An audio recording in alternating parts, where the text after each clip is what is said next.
time to look at some gifts of health now. We're going to move on. So, how are you living? We asked the question before. And what about step number 3? Love your life. Do you love your way of life?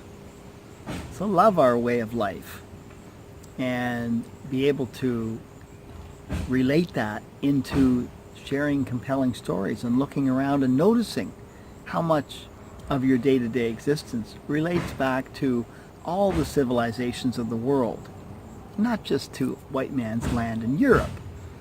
All the civilizations of the world and all the main races and cultures have contributed equally to today's civilization. It isn't that everything was thought up over there in Europe. So that's your step number 3 again. And what foods are you eating? So when you look at the foods you're eating, you'll see many of them were gifts of the American Indian. A lot of concepts such as cleanliness, which, as we know, Europeans had no concept of cleanliness at all. The second law ever passed by Queen Isabella as early as 1494. The second law she ever passed was to outlaw bathing. Very bad for their health. The indigenous were doing it at least once a day.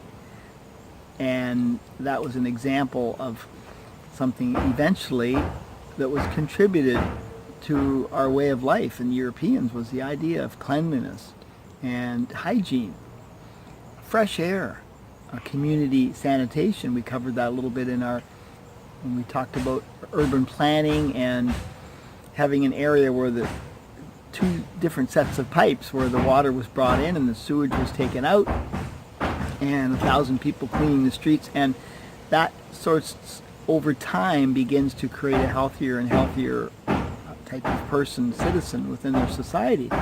The medicines that we gave, and as mentioned, over 1,200 medicines, and not one new one has been found by anyone since 1492. They were all known to the indigenous, and they were well documented, and they had systems for describing all their medicines as well too, focusing on well-being and that type of aspect of thinking about your psychological well-being as being part of health as well too.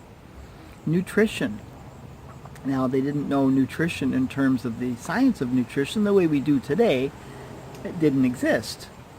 But they did have a balanced diet, and they did have a nutrition, and we'll certainly go into that in the Three Sisters example with the corn, beans, and squash, and many other things where, through today's scientific lens, we know that they certainly were well fed in terms of their nutrition. Clean water was another one, a very important aspect, which is difficult to do when you don't have hygiene, when you're not cleaning, when you don't have this sense of keeping the community in good order, and that all goes together. So clean water being another very important thing to try to fight off disease.